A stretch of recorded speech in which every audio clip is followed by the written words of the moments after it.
Bien, me gustaría pues compartir con todos vosotros pues una serie de reflexiones, estudios, de meditación sobre lo que es la psicología revolucionaria. Es decir, a propósito es hacer una introducción para conocer un poco pues los fundamentos de lo que es la psicología esotérica gnóstica. Entonces, aunque en el curso del vídeo ya se comentaron ciertos aspectos, sí que quería comentar algunos puntos que vamos a ver.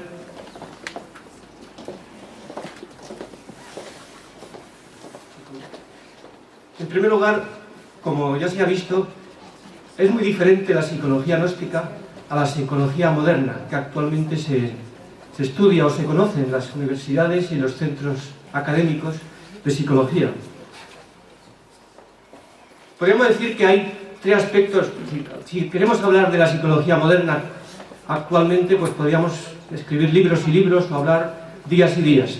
Pero yo lo he resumido, diríamos, en tres aspectos principales. Lo que busca la psicología moderna es, por un lado, adaptar al hombre a la sociedad en la que vive, por lo tanto, llevar a aquellas personas que son inadaptadas o desequilibradas al modo de ser o al modo de comportarse de una persona común y corriente. Es decir, que para la psicología moderna la mayoría de las personas son normales, es decir, no necesitan adaptación, sino que va dirigida más bien a aquellas personas que son inadaptadas. Por otra parte, utiliza como herramientas fundamentales la estadística y el cálculo de las probabilidades. Por lo tanto, es una psicología poco objetiva, ¿no? Como es la estadística y el cálculo probabilístico. Y en tercer lugar, su ámbito de desarrollo o de estudio es únicamente, podríamos decir, la parte más física, mental y emocional. Es decir, más allá de la mente, podríamos decir que no profundiza, no va más allá porque no le interesa el campo conscientivo ni espiritual.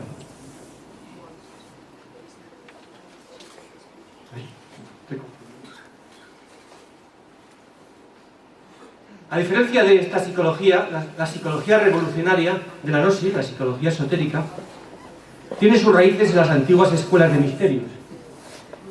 Es decir, Egipto, Persia, Babilonia, Mesopotamia, México, y después de Cristo, las diferentes religiones posteriores, como fueron el judaísmo es anterior, ¿no? Pero como el judaísmo, islamismo, cristianismo y otro tipo de ismos, ¿no? Entonces, dentro del cristianismo tenemos el gnosticismo y, diríamos, las didácticas utilizadas por los monjes de los primeros siglos del cristianismo, llamada filocalia. El sufismo, las escuelas sufíes dentro del Islam, que utilizan también técnicas de trabajo psicológico. Para ellos, por ejemplo, pues el yo psicológico se denomina el nafs. La cábala hebrea, que es la parte esotérica del judaísmo, para ellos también trabajan psicológicamente con el ego, y el ego para ellos es unas cortezas cabalísticas que le llaman clipots, y la corteza en general le llaman la clipá. Y el yoga, con sus diferentes técnicas. Y también el budismo, tanto tibetano como de otros lugares, también tiene sus técnicas de trabajo. Vamos a hablar ahora de las características de la psicología revolucionaria. Es decir, aunque como diremos también, la psicología gnóstica está extendida en todo el conocimiento del maestro Samael, yo he intentado resumir un poco las características fundamentales, a diferencia de otro tipo de psicología moderna. En primer lugar, es una psicología transformadora. Es decir, que no es una psicología que lo que busca es reformar al ser humano, o cambiarlo superficialmente, o adaptarlo a la sociedad, sino busca una transformación total, un nacimiento por segunda vez, una muerte y un nacimiento. Por otra parte, es una psicología global, como se diría, una psicología holística, que abarca todos los campos del ser humano: físico, mental, energético, emocional, conscientivo, de la voluntad, del espíritu. Y también las diferentes partes de la psicología: inconsciente, infraconsciente, subconsciente, consciente, supraconsciente. Es una psicología eminentemente práctica y vivencial, es decir, no se extiende en teorías y teorías inventadas, sino que busca la experimentación y la vivencia directa. Es una psicología atemporal. En vez de, diríamos, disfrutar del pasado, recordando el pasado, aunque también utiliza el pasado, es una psicología del cambio de instante en instante, de momento en momento, para tomar conciencia aquí y ahora, al igual que, por ejemplo, la filosofía del Zen. Su punto de partida del ser humano, es decir, la concepción de partida del ser humano, es un ser en decadencia. Mientras que la psicología moderna piensa, como la ciencia actual, que el ser humano está en la cúspide de la evolución y no puede llegar más allá, como mucho pues puede llegar a ser un genio de la matemática, etc. La psicología gnóstica parte de una decadencia, es decir, estamos en decadencia absoluta, tanto física, psicológica y espiritualmente. Y su objetivo no es simplemente la adaptación, el equilibrio psicológico, sino la felicidad en su sentido más elevado, y a través de la autorrealización íntima como desarrollo de todas las potencialidades humanas. Es decir, dice, un ser humano puede llegar a ser igual, puede ser, diríamos, como un maestro de sabiduría de los antiguos tiempos. Puede llegar a la categoría de un Buda, de un Mahoma, de un Jesucristo. Es decir, que puede llegar a la máxima categoría, a la máxima elevación espiritual. Es una psicología iniciática, es decir, para lograr esa autorrealización se basa completamente en el camino de la iniciación. Está íntimamente relacionado. Ese camino de la iniciación que seguían y enseñaban en las antiguas escuelas de misterios tenía una psicología totalmente revolucionaria. En síntesis, podríamos decir que la psicología gnóstica es la psicología de las infinitas posibilidades humanas. Como decía el vídeo, es la psicología no de lo que somos, sino de lo que podemos llegar a ser. Hay un libro del Cuarto Camino que se llama Psicología de la posible evolución del hombre. Nosotros le llamaríamos la psicología de la posible transformación, porque no buscamos una evolución del hombre, sino una transformación completa. La posible transformación del hombre. Es la psicología de las infinitas posibilidades. Es decir, no hay campo, no hay techo para esas posibilidades. Este punto lo querría luego desarrollar más profundamente, porque es un punto que yo considero importante. Y la psicología de las infinitas posibilidades humanas yo lo relaciono con una facultad o con una virtud muy importante. No sé si a alguno de vosotros pues, se le ocurre qué virtud está asociada con las infinitas posibilidades humanas. ¿A qué se le ocurre? La paciencia. La esperanza.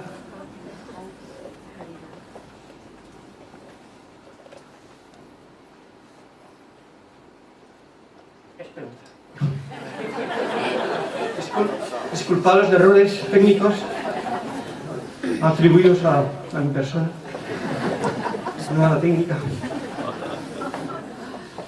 De eso vamos a continuar después.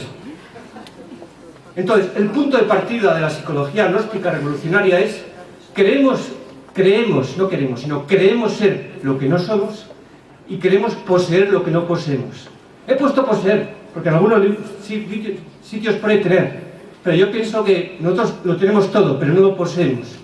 Es decir, tenemos todas las posibilidades y todo, pero no lo poseemos. ¿Qué diferencia entre tener y poseer? Porque uno puede tener una herencia, pero a lo mejor no. Si no la posee, ¿para qué sirve tener una herencia? ¿Para qué sirve que nos toque una herencia de 100 millones si no la poseemos? Entonces, ¿de qué sirve? Hay quien dice, no, es que dentro del ser humano hay infinidad de poderes, facultades, etc. ¿Pero y qué? Si no lo poseemos, no nos sirve. Entonces, creemos que posee. El problema es que el ser humano cree que lo posee y ni lo tiene, o sea, lo tiene, pero que no lo posee realmente. El trabajo interior. Para realizar para pasar de ser lo que de dejar de ser lo que somos a ser, para dejar de ser lo que no somos para ser lo que somos, se necesita algo, se necesita el trabajo interior. No voy a hablar del trabajo interior como normalmente se explica, porque ya la mayoría de vosotros pues ya estáis familiarizados con las técnicas de trabajo psicológico, ¿no? Con la autoobservación, y no es el objetivo de esta conferencia, que es una introducción. Voy a hablar de algunos aspectos que yo considero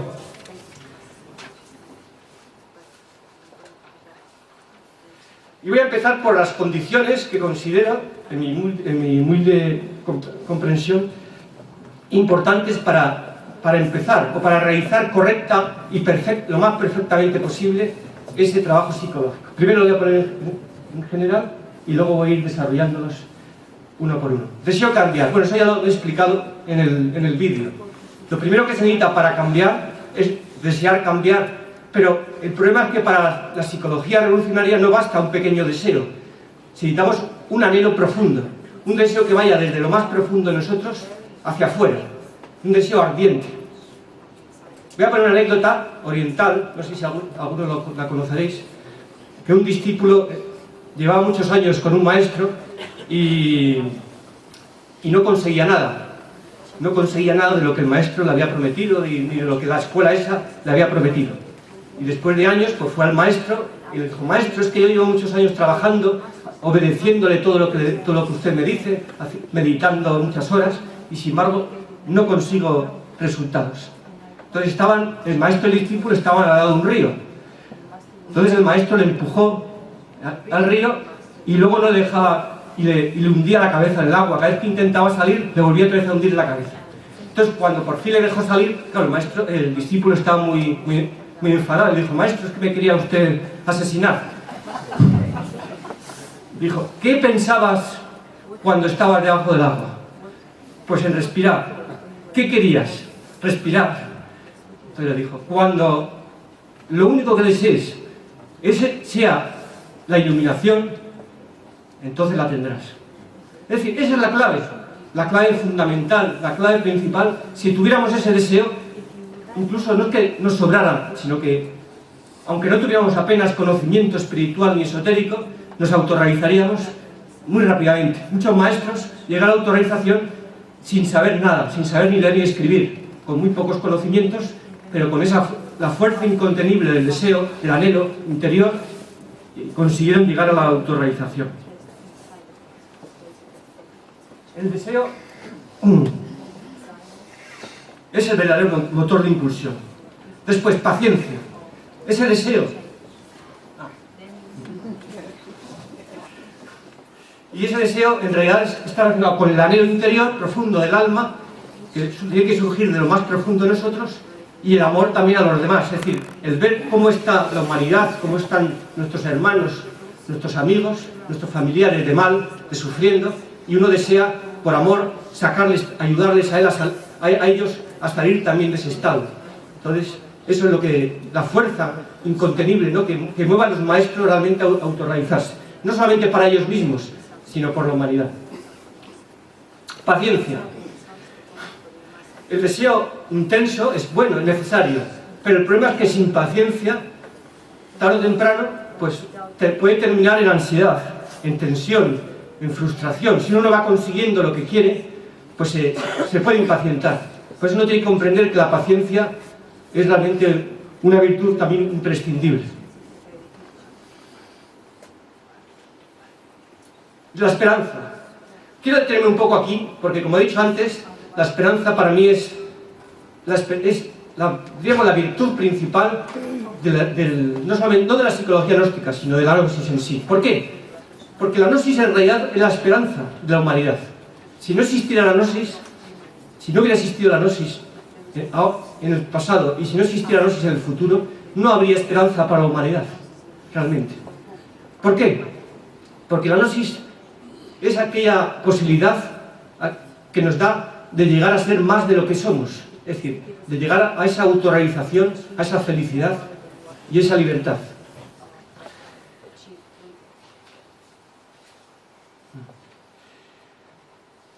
Hablando de esto de la psicología de las posibilidades, antes de profundizar un poco en la esperanza, digamos que la gnosis es la psicología de las posibilidades.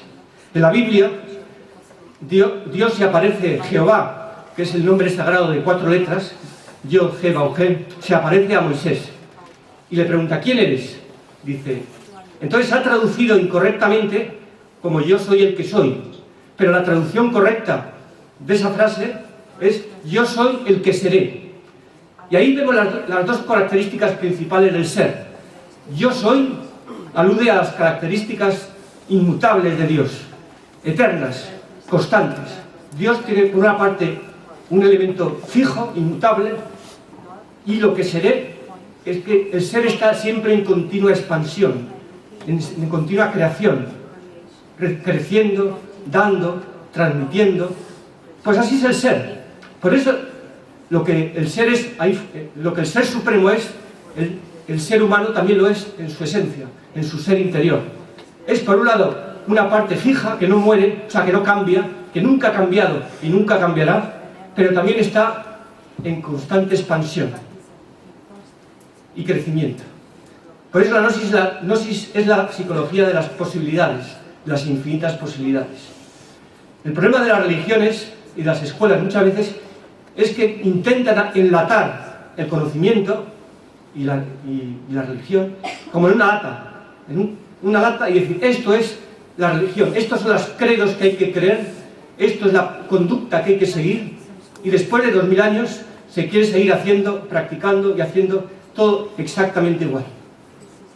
Entonces, eso también ocurre en las escuelas esotéricas, en masonería, rosacrucismo, y también existe muchas veces en la himanosis, obviamente, porque es una tendencia del ser humano. Por el miedo, por la búsqueda de seguridad, intenta clasificarlo todo, intenta todo reglamentarlo, intenta todo fijarlo. Fijar la conducta, fijar la psicología, cómo se tiene que trabajar, cómo no se tiene que trabajar, qué se tiene que hacer, qué no se tiene que hacer. Y claro, el problema es que la gnosis es algo vivo, es como el espíritu divino, como el soplo divino que sopla y no se sabe a dónde va ni de dónde viene. La gnosis es ese soplo divino que cada uno de nosotros tiene que encarnarlo, vivirlo por sí mismo. Y cada uno tiene su propia particularidad. Ningún maestro tampoco es el dueño de la gnosis, ni Samael, ni Buda, ni siquiera el propio Cristo. La gnosis es patrimonio de toda la humanidad, de todo el ser. Por lo tanto, y por otra parte, ya digo, cada ser tiene sus características, sus posibilidades de desarrollo y de expansión. Si nosotros queremos encarcelar o embotellar la gnosis, lo que ocurre es que la matamos. Es como, por ejemplo, cuando uno va a un museo de estos de ciencias y ve ahí los animales disecados, pues es la impresión que se da cuando uno va a una escuela o a un grupo que está fosilizado, es decir, que no se mueve, no crece, o como una planta sin agua, está seca, cada vez se va secando, y aparentemente sigue estando la planta, pero ya no tiene vida. Entonces la gnosis tiene que ser viva, y la vida se la damos nosotros mismos, cada uno de nosotros. Cada uno de nosotros le da la vida. Y para eso tiene mucho que ver eso que decía antes, la esperanza. La esperanza es el agua, como el agua que da vida a la planta. Antiguamente se decía que el árbol seco tenía que volver a florecer. El árbol seco representando el conocimiento. En cuanto el árbol se seca, el árbol del conocimiento se seca en una tradición o en una cultura, pues todo muere. Se cae en la apatía, en la desilusión. Pero hay que regarla. Entonces, siempre se ha simbolizado a esa esperanza con el agua del Espíritu, con el Espíritu Santo. El Espíritu Santo es que da vida al árbol muerto. Ese Espíritu Santo. Cuando eso desaparece es cuando todo muere. Entonces vivimos en un mundo sin esperanza. Como hemos visto en el vídeo, hay una crisis, pero la crisis no es solamente económica, moral, espiritual, es sobre todo una crisis de esperanza. Ya prácticamente nadie tiene esperanza. Está la gente vagando por las calles sin esperanza ninguna. El índice de suicidios se está multiplicando en muchos sitios. La gente pierde su dinero y se suicida porque no tiene más esperanza. La gente cae en depresiones, el índice de depresiones mundial es altísimo. Enfermedades mentales, o gente que simplemente vaga por las calles como zombies, sin ilusión. En la religión y en la gnosis también muchas veces puede ocurrir también. Si una persona en la gnosis pierde la esperanza, ocurren dos cosas. Unos van abandonando y al final se van. Otros a lo mejor se mantienen, a lo mejor por miedo o por contacto, por amistades o por eso, pero si se pierde la esperanza ya no se vive en la gnosis, se vegeta simplemente. se repite lo mismo, se piensa lo mismo, las prácticas se hacen siempre igual, falta el fuego, falta la chispa, falta el agua que nos da vida, entonces uno no hace nada. Eso, todos nosotros seguramente hemos pasado por esas épocas de desesperanza, sobre todo cuando uno lleva, a partir de cierto tiempo, pues tiene esas épocas en las cuales parece que se está secando y necesita esa lluvia, ese agua del Espíritu Santo. Pues bien, el Espíritu Santo es una fuerza muy sagrada y que el maestro Samael reveló realmente la fuente de esa fuerza, es decir, lo que simboliza la fuerza del Espíritu Santo, que está íntimamente relacionado con el mercurio, ¿no? Con lo que llamamos la energía creadora, ¿no? La energía sexual. Pues bien, si nosotros realmente no le dejamos de dar importancia a ese aspecto, a lo mejor no se pierde ya la energía, pero ya no se cuida uno a lo mejor de purificarla, de refinar ese mercurio, ya se mecaniza el trabajo, etc. Entonces, ahí tenemos la base de la esperanza. Al perder el trabajo, al ir, digamos, ese trabajo decayendo, también nuestra esperanza va decayendo, se va perdiendo cada vez más. Por eso uno nunca se tiene que descuidar en el trabajo con el mercurio, con la purificación, porque entonces, ya digo, existe ese riesgo. Claro, al perder una esperanza, su trabajo cada vez es peor. Incluso el cambio psicológico va dejando de cambiar psicológicamente. Y al mismo tiempo empieza uno incluso a cometer ciertos errores, cada vez más graves, que le van haciendo cada vez perder más la esperanza. Porque la esperanza es como la fe y como el amor, son dones también que vienen de arriba, de la divinidad. Y si nosotros no estamos preparados para ello, porque no nos lo merecemos, porque nuestra conducta, nuestros hechos están en completa incongruencia con nuestras creencias, pues perdemos totalmente la esperanza. Por mucho que sigamos aparentemente bien en la gnosis y que todo el mundo nos considera grandes gnósticos, pero si uno realmente ya no está trabajando adecuadamente, pues está muerto. Está muerto y tiene que resucitar. Y lo que le va a resucitar a esa persona realmente es la esperanza. La oración, bueno, y también ya sabemos que la oración, ¿no? La importancia que tiene en todo esto.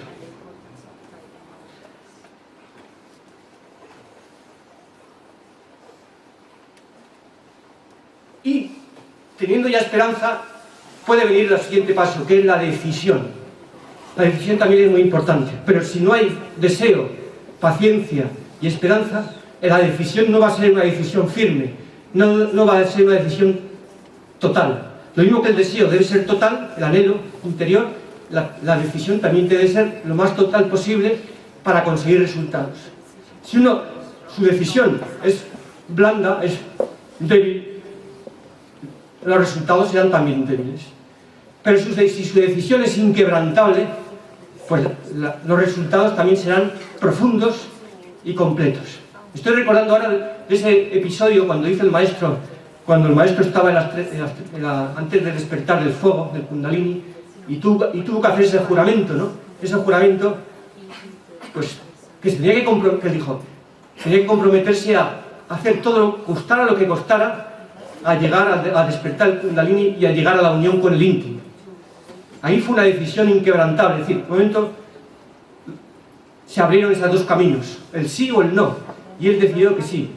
Y eso, el maestro lo explica muchas veces, la importancia que tiene esa decisión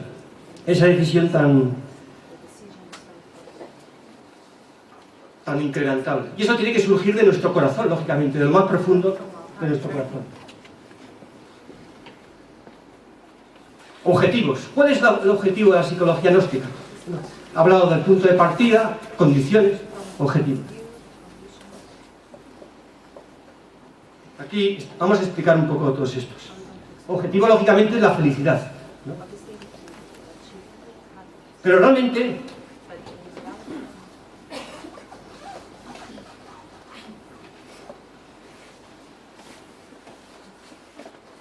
nosotros debemos despertar del sueño, ver la realidad tal y como es, recordar lo que hemos olvidado y conocernos tal y como somos. En primer lugar, despertar el sueño, ya eso todo lo conocemos más o menos, ¿no? Tenemos que despertar la conciencia. Y eso no es necesario tampoco que me extienda en ese punto. Estamos dormidos y debemos despertar. Pero eso está relacionado con los siguientes puntos. Ver la realidad tal y como es. Nosotros no vemos la realidad. Nosotros percibimos irrealidad, ilusión, falsedad. No vemos el mundo tal y como es, sino lo vemos de una manera totalmente deformada. ¿Deformada por qué? Por nuestros elementos subjetivos. Nuestros elementos subjetivos, nuestros yo psicológicos, ensucian, tiñen totalmente nuestra percepción y lo vemos totalmente deformada, como cuando uno ve un espejo, de esos espejos que defienden la realidad deformada. Vemos enemigos donde no los hay, vemos cosas maravillosas que no tienen ningún sentido, ningún valor, deseamos cosas que no valen para nada, sin embargo lo verdaderamente valioso no lo queremos ni lo aceptamos. Es decir, que el ser humano hoy en día ve una realidad totalmente deformada y distorsionada. Recordar lo que hemos olvidado. Dentro de nuestro interior tenemos todo el conocimiento del universo, pero está olvidado, está sepultado ahí en el interior de nuestra psicología, de nuestro interior. Debemos sacarlo, debemos profundizar en él. Ahora bien, el verdadero conocimiento es la autognosis. Una cosa es, voy a decir una cosa que puede resultar un poco chocante, es una opinión mía. Eso no es dogma de fe ni nada por el estilo, es una opinión. Lo digo para que nadie luego diga que yo me invento las cosas. Pero yo considero que es diferente una cosa de la psicología y otra cosa es la autognosis. La psicología, para mí, la palabra psiquis alude al alma, es decir, a la parte inferior del espíritu. El espíritu es una cosa, el alma es otra. Aunque ahora mismo ya sabemos, tampoco tenemos alma. Pero bueno, el alma está relacionado con la parte inferior, con la mente, sobre todo con la mente y las emociones, principalmente. Pues bien, para mí la psicología es el estudio de ese alma, es decir, el estudio de esos agregados psíquicos, de esa psicología, diríamos, deformada, que tenemos, subjetiva totalmente, con la finalidad de limpiarla y eliminar esos factores subjetivos. Sin embargo, la autognosis, nos dice el maestro, que es el verdadero autoconocimiento. Es decir, el autoconocimiento de sí mismo no es la psicología, es decir, no es el conocimiento del ego. Porque el conocimiento del ego es el conocimiento de una irrealidad, algo ilusorio, porque el ego en realidad, ante el ser, no tiene ninguna realidad, es algo ilusorio totalmente, algo falso. Por lo tanto, el verdadero autoconocimiento no es la psicología, sino es la autognosis. Voy a leer una cosa que nos dice el maestro. Dice, solo el ser puede conocerse a sí mismo. El ser protonte se autoconoce en la gnosis. El ser revaluándose y conociéndose a sí mismo es la autognosis. Indubitablemente, esta última en sí misma es la gnosis. El autoconocimiento del ser es un movimiento suprarracional que depende de él, que nada tiene que ver con el intelectualismo. Palabras de la doctrina secreta de Nanak. Es decir, que el autoconocimiento es el ser conociéndose a sí mismo. Por lo tanto, es una etapa más elevada que la psicología en ese sentido. Ahora, no quiere decir más elevada que sea de un maestro, sino que podríamos decir que es una etapa que nosotros podemos dirigirnos hacia ella. ¿Cómo? Despertando esa chispa, esa luz que tenemos en medio de las tinieblas. Entonces, la psicología nos hace trabajar con las tinieblas.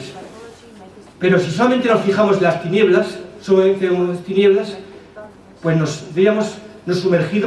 sumergimos en la oscuridad. Por eso hay una frase que dice, hay que hacer luz, haz que tu luz brille. Tenemos que hacer lucir de la luz de la conciencia para que brillen esas tinieblas. Pero no voy a seguir hablando porque ese es el tema de Bartolo, la conciencia, y me dejo de... Bien, siguiente punto. ¿Qué es lo más importante? Volver a ser lo que ya somos. Volver a ser lo que ya somos. Nosotros somos el ser, pero ahora mismo no lo somos. Porque si lo fuéramos no estaríamos aquí, estaríamos con nuestra conciencia en el absoluto, ¿no? Hemos perdido nuestra verdadera ser porque hemos perdido nuestra verdadera identidad.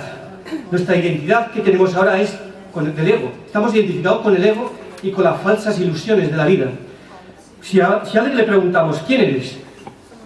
Pues diría, pues yo soy Pepe García, trabajo en la fábrica tal, tengo miedo de que me despidan, gano este dinero, hijo de tal, hijo de María y de Francisco. Y no sabíamos sea, una persona normal que se le pregunte diría eso, no sabría nada más que eso.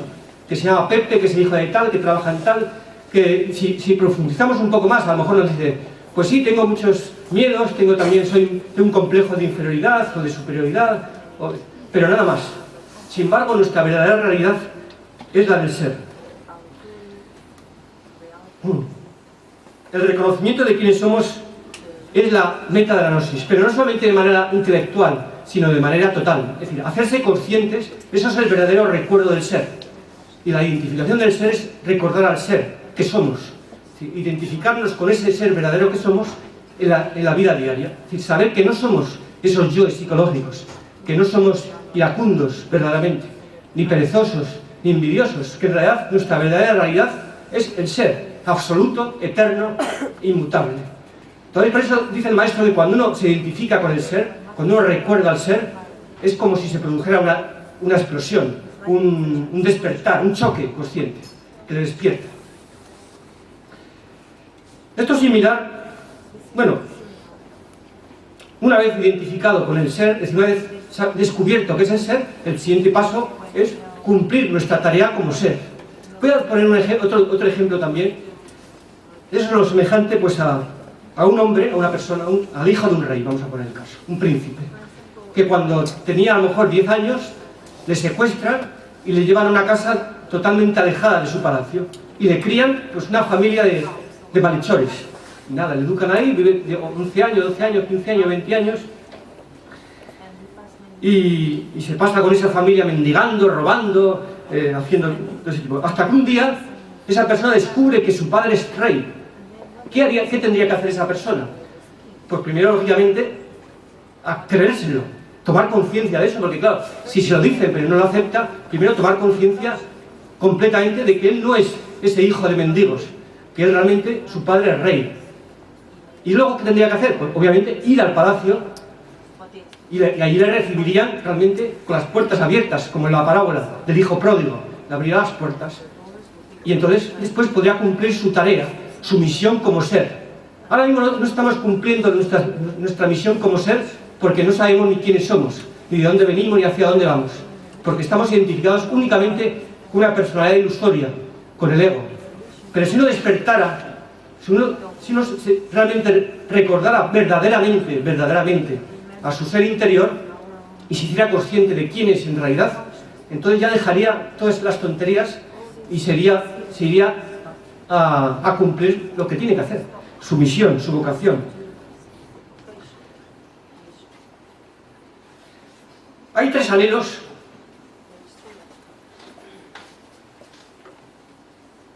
que son muy importantes para llegar a esa autorrealización.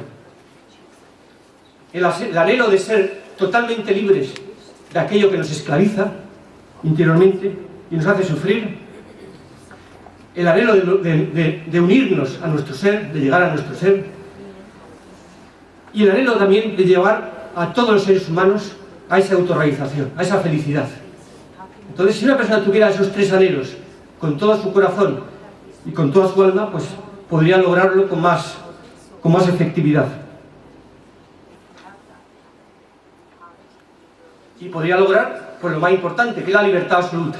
¿Qué es la libertad absoluta? La libertad absoluta no es la libertad, el libertinaje, es decir, el hacer lo que uno quiere, no. La libertad absoluta es la libertad de esas cadenas que nos atan. Cuando uno tiene libertad interior, profunda, completa, tiene al mismo tiempo, tendrá también felicidad, tendrá paz, tendrá todos los atributos del ser. Ahora mismo, si estamos como estamos, es porque no somos libres interiormente. Y esa falta de libertad, unida a un condicionamiento de nuestra percepción, de nuestra visión de las cosas, pues nos hace vernos de una manera mucho más impotentes de lo que realmente somos. Porque en el fondo tenemos una sensación espantosa de impotencia, de sentirnos de que no podemos nada.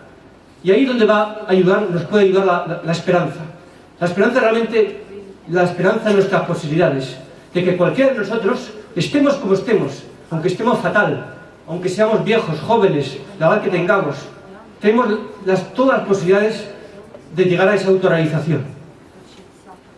De que lo que necesita el ser de nosotros, el Padre, y lo que necesitan los maestros de nosotros, es que nos decidamos de una vez, que empecemos a ver realmente nuestra realidad tal y como es, tanto nuestra realidad psicológica como nuestra realidad del ser. Es decir, que nos veamos tal y como somos por dentro, esas cadenas que nos oprimen, esas oscuridades, que nos demos cuenta de que realmente no vemos las cosas tal y como son, que vemos a los amigos como enemigos y los enemigos como amigos, que vemos totalmente todo distorsionado, y que veamos que realmente, pero que no solamente veamos eso, porque si vemos todo eso, lo mal que estamos, pero no vemos lo siguiente, y es que al mismo tiempo tenemos todas las posibilidades de conseguir aquello que realmente nos lo propongamos, porque el maestro Samael, ¿dónde estaba cuando empezó? Pues estaba muy abajo y lleno de cadenas interiores que le limitaban. Sí que estaba despierto, pero estaba con infinidad de cadenas, de limitaciones, porque él mismo decía que los maestros caídos, los bodhisattvas caídos, cuando se caen, pierden muchísima voluntad, se atan muchísimo. Entonces, sin embargo, él, a pesar de esas limitaciones, a pesar de ese sufrimiento, de esa falta de voluntad que tenía, de todo eso que le tenía esclavizado, pues un momento tuvo la capacidad, la decisión de romper con todo eso, porque se dio cuenta que él podía, de que realmente no era imposible, sino que todo lo contrario, es perfectamente posible, pero solamente si uno realmente lo decide completamente. Porque la cuestión es desearlo, pero si uno no lo decide, el deseo se queda en nada. Desearlo es imprescindible, desearlo con todo el corazón, pero el deseo nos tiene que llevar a decidirnos, a tomar una decisión. Decidir dejar de seguir el camino que habíamos estado siguiendo hasta ahora y tomar otro camino totalmente diferente. El camino del cambio, de la transformación. Y si tenemos que romper con muchas cosas internas que nos están limitando, con muchas cadenas, con muchas autoconsideraciones personales, con muchas identificaciones con nuestros sufrimientos, con mucha mecanicidad, pues lo podemos hacer. Porque si no, no estaríamos aquí, estaríamos pues por ahí, como ayer en la discoteca está ahí abajo, ahí todos bailando. O estaríamos ahí ganando, ahí hundidos ahí en una crisis, deprimidos totalmente por la crisis económica, o estaríamos en el fútbol. Es decir, realmente si estamos aquí es porque todos tenemos grandes anhelos. Lo que nos falta es la decisión. Entonces, para mí lo más importante de la gnosis es eso, la esperanza, la posibilidad, las infinitas posibilidades que tenemos y que nunca están perdidas, porque hasta cuando uno está sumergido en la involución, aún tiene esperanzas, como también nos dice el maestro, que hay esperanza para aquel que se arrepiente verdaderamente y se decide a cambiar. Y al mismo tiempo, decidirse a cambiar, decidirse a coger un camino correcto. De esa manera, todas las fuerzas de la divinidad, toda la fuerza del ser y de los maestros vendrán a nuestra ayuda. Y eso no lo tenemos que dudar. Si lo dudamos es porque estamos desesperanzados. Entonces tenemos que recuperar esa esperanza, sea como sea, pidiéndola o trabajando con el ego. Conclusión. La psicología revolucionaria nos conduce realmente, si la aplicamos correctamente, y realmente es así, yo doy fe de que la psicología revolucionaria nos conduce verdaderamente a lo que nosotros queremos, a la verdadera libertad interior, a lo que realmente somos, no a ser de otra manera, es decir, no a crear una falsa personalidad o algo diferente a lo que somos, no, a lo que realmente siempre hemos sido y siempre seremos, a través de un trabajo interior basado fundamentalmente en el desarrollo de la comprensión, porque la comprensión es el elemento básico y fundamental desde el principio al final. La comprensión es lo que, si a nosotros nos falta comprensión, nos falta todo lo demás. Nos falta deseo, nos falta paciencia, nos falta todo. Si tenemos comprensión, esa comprensión que tenemos que ir desarrollando paso a paso, esa comprensión es la que nos va a ir abriendo las puertas. Pero no la comprensión meramente intelectual, la comprensión del corazón, la comprensión de dentro. Esa comprensión de nosotros mismos tanto en su aspecto inferior como superior, como la comprensión de la humanidad, del ser humano, de cómo está el ser humano. Y cómo nosotros podemos poner una piedra o sea, un grano de arena en eso. Porque en realidad, voy a decir una cosa también, que para mí, o sea, todos nosotros en realidad somos la esperanza de la humanidad. Pero dice el Evangelio, si la sal pierde su sabor, ¿para qué sirve? Para nada. Por eso decían los apóstoles, decía, vosotros sois la sal de la tierra, pero Jesucristo decía, pero si la sal pierde su sabor, solamente sirve para ser pisada. Entonces nosotros los gnósticos, los gnósticos es una palabra muy elevada, los estudiantes de la gnosis, o los aspirantes, somos la esperanza de la humanidad y de nosotros mismos también, de las dos cosas. Pero si nosotros perdemos la esperanza, ¿qué esperanza vamos a dar a los demás? Si estamos desesperanzados y desanimados, desilusionados, no tenemos fuerza, no tenemos estímulo. Tenemos que ser el motor de una humanidad que necesita ese motor, que necesita ese agua de la vida que puede dar la gnosis. Muchas gracias.